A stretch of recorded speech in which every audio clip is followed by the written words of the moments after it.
پدر جان خیلی ما قرض فرزندی ما رو ادا کردیم.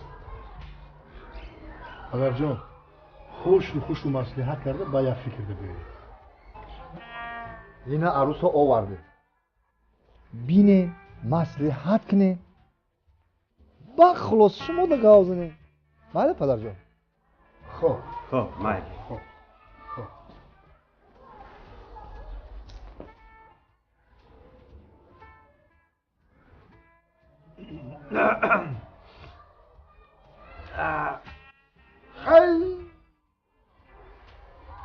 خیلی دیگه چی بگم آتا؟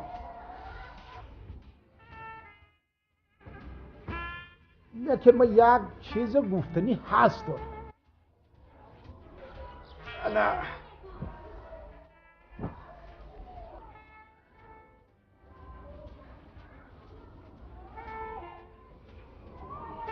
نه ما گفتنیم که همین گپ حاضر بگم.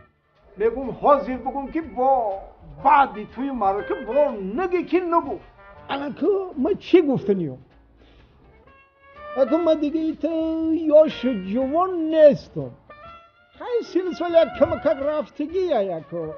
نه همین ای جهت سلامتی من روماتیزم دارم.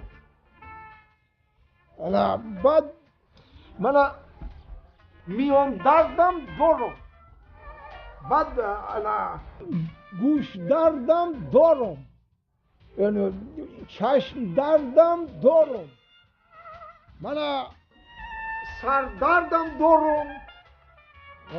با نگی که نگفت. میگم همین ما یک چی رو نفهمیدم. چی رو نفهمیدی؟ پرس. یگان چیزی باشه که شما نداشته باشه. هست. چی؟ دندان ندارم.